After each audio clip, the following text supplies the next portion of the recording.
You are watching TTV2. this ICDB.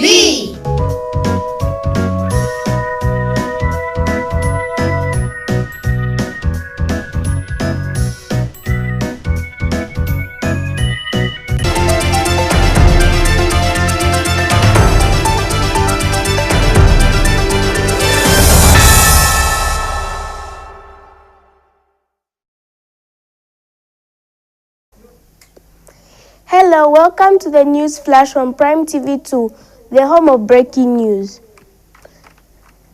We are coming to you live on Top Star Channel 110 and streaming on your Facebook page, Prime TV Zambia. Now let's take a look at the stories making headlines. A 22-year-old woman living with a disability has allegedly been raped by her father's nephew in Kabwe district. Minister of Youth, Sports and Arts believes that Nkandu has scored a bridging knowledge gap between youth and policymakers. With the news in detail, my name is Louis Shawa. A 22-year-old woman living with a disability has allegedly been raped by her father's nephew in Kabwe district. The victim's mother told Prime TV2 News that the indicate is believed to have occurred on the night of 24 February 2026, when the victim and the suspect were responsible sharing a room.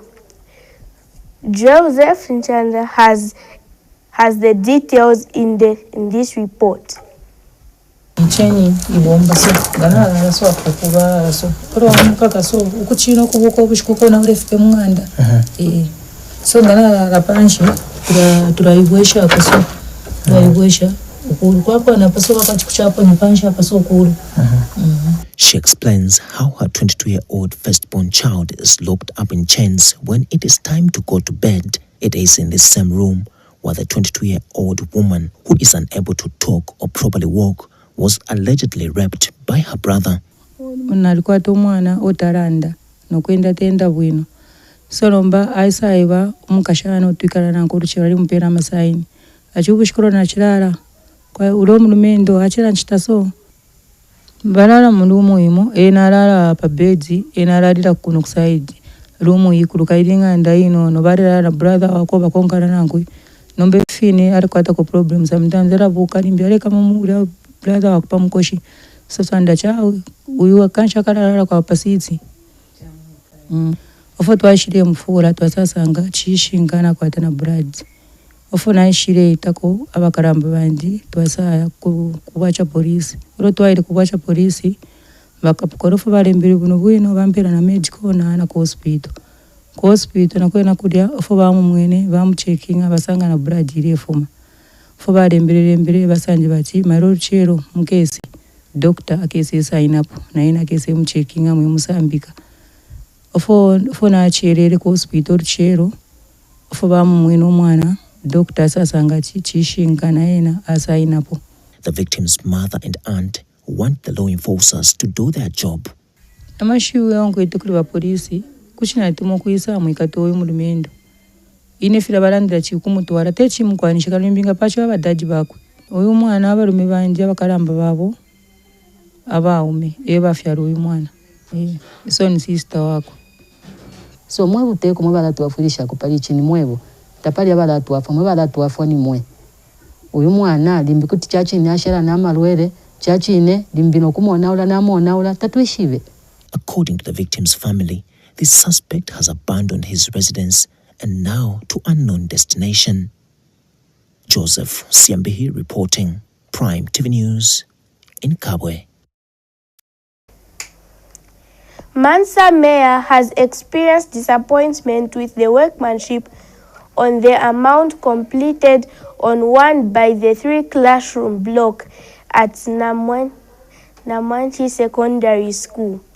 Speaking after inspecting the ongoing workers, Mr. Masuku said he has dissatisfied with the poor finishing of the floor, describing the quality as below stated.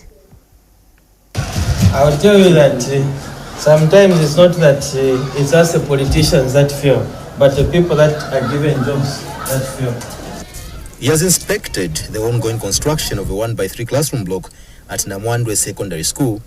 Mansame Njiko Musuku expressed dissatisfaction with the quality of works found on site. I also want to express dissatisfaction in what I've seen today. The roof quite okay is done properly, the walls are okay, but there's some bad or poor finishing with the floor, with hopes that they redo it. Otherwise, this is not encouraging. Resources were given according to the contract and he accepted to complete the works and assured us of quality works, but what we've seen is totally different. So we are back. We'll give him some time to correct his problem. Namwando Ward Councillor Mwaba Kapusa, who was part of the entourage, was equally not impressed with the finishing of the project. I think for me, we appreciate the project, this 1x3 classroom coming to Namwando. That's an appreciation that we can't take it away. The project started on very well. If you can see how the structure has been built and how it has been roofed, it's okay. The only thing that is not good is just the finishing part. Meanwhile, acting head teacher Change Mwita has welcomed the development but has appealed for the construction of more classroom blocks at the school. We have about an average of 100 learners per class. So, with the coming in, once it is commissioned, at least it will cushion. However, we need more infrastructure because even the 1x3 classroom block, we are saying it is a drop in the ocean. The community is thirsty for education. The school head girl, on the other hand, has expressed happiness with the new infrastructure and has requested the installation of flushable toilets to enhance sanitation at the school. First of all, I would like to thank the Constituency Development Fund for the new infrastructure that they have given us. It is going to be of great help to us and the rest of the pupils. And we'd also like to request for new toilets as for the ablution blocks. They're actually full, so we would want to request for new or flushable toilets because you find that if those toilets are full, diseases might come about like cholera and all that, and which won't be a good thing for the pupils. Pasco Mukabira, Prime TV News, in Mansa District, Luapula Province. Minister of Youth Support and Arts Elvis Nakandu says there is need to bridge knowledge gap between youth and policy implementers. Speaking during the youth held at Kabwe's Makulu Stream School, an idea of Bantra Mini member of the Parliament, Sydney Mashonga, Mr. Mkandu observed that many opportunities have bypassed youth due to lack of information. Joseph Siambali has the details. Cabo youths from Bwacha and Cabo Central constituencies gathered at Makulu Day Secondary School for a town hall meeting, an idea by Bwacha Member of Parliament and graced by Minister of Youth, Sport and Arts. The meeting was organized to bridge the knowledge gap among youth so that they can benefit from various government programs. Many opportunities are missed by young people simply due to lack of information or misunderstandings about the requirements. Central Province Minister Mwabash Kenkulukusa was among those who motivated youths. As a youth, you need to have the right attitude.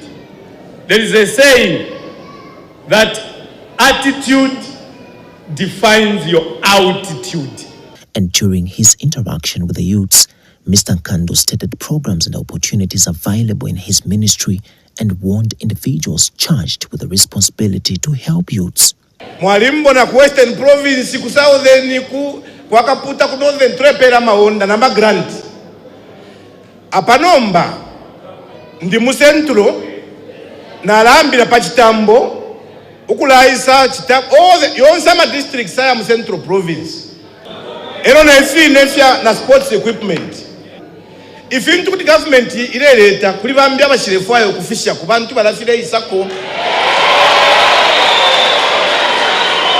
pangeni bangu tuma cooperative fira bachiranda pakweba ati bakaise mipela ma artisanal license efe charo chifiro kuyachi not ifya mu bufuntungu During this program, youths were given jobs to join government. Ilero barandingisha kone nchito.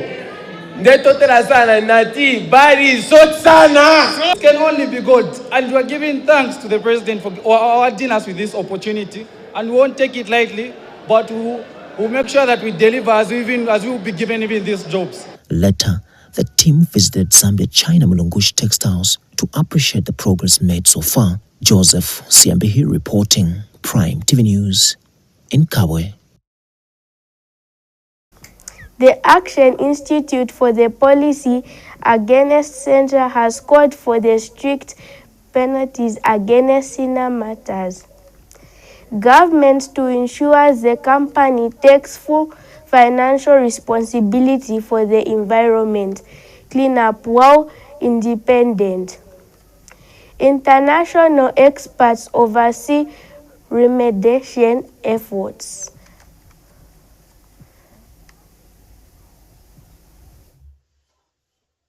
As an institution, we would like to express our deep concern over the findings of the recent ZAMBIA report, which belated validates the SS warnings issued by the US Embassy regarding the environmental damage caused by signal metals. The ZAMBIA report confirms signal metals pollution and Zambia needs rework on the bridge before disaster strikes. While the report acknowledges the existence of a serious threat to public health, it grossly understates the true magnitude of the crisis. A year after the spill, Sino Metals has actively suppressed legitimate findings of harm, and yet the government continues to entrust the polluter with the responsibility for cleanup.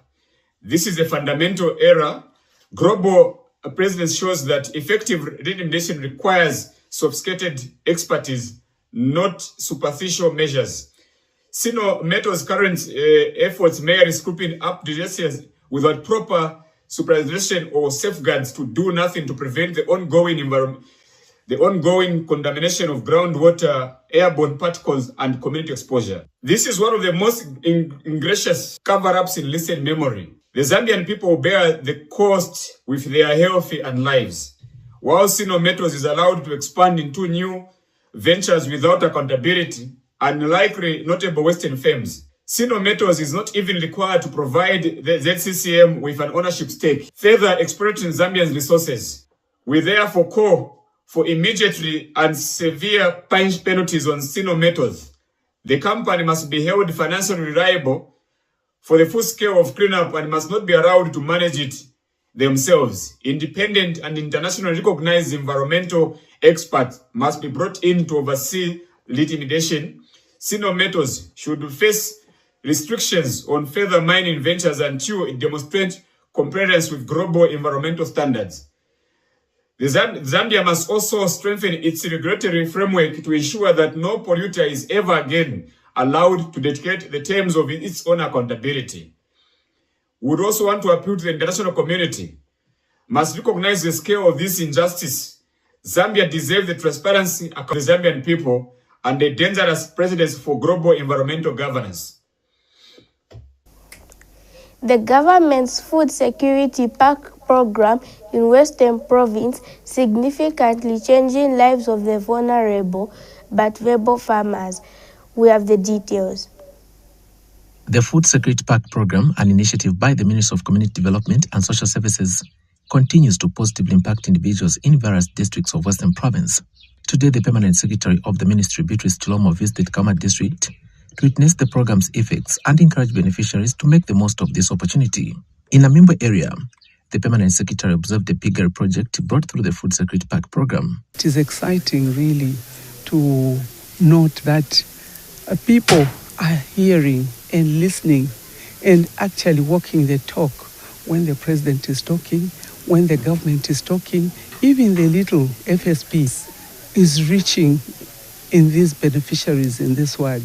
At the end of the day, they are able to turn these little finances into bigger projects like we are seeing now. Just want to encourage everyone, every beneficiary in 116 districts.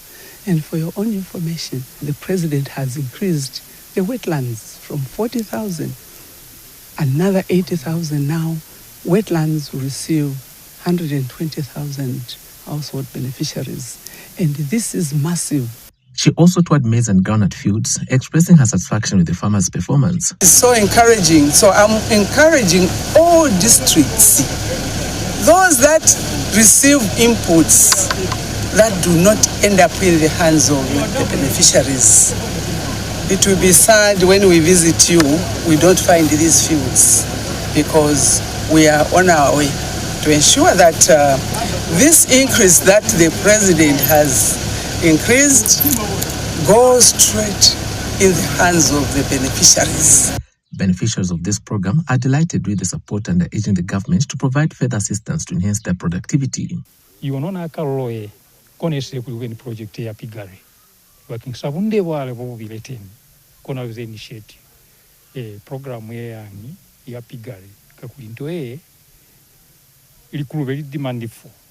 Kuna ni much profit Martin. Kamba kintu ekona hawa muso olweze boost kwa mununo kekelezo kwa tununo twalo na twale mwaloekeleza kwa 10 minuno twale alulimela fokutuna wafumana kwa 10 sharing ya sharing kwa Pigali alona kwa. The government has amplified the number of food security pack beneficiaries in Western Province from 5,600 to 16,560, demonstrating its commitment to improving food security in the region. For Prime TV News in Kauma District, Marcus Bransagwita report. The item ends the news flash on Prime TV 2. Let's take a recap of stories that made headlines.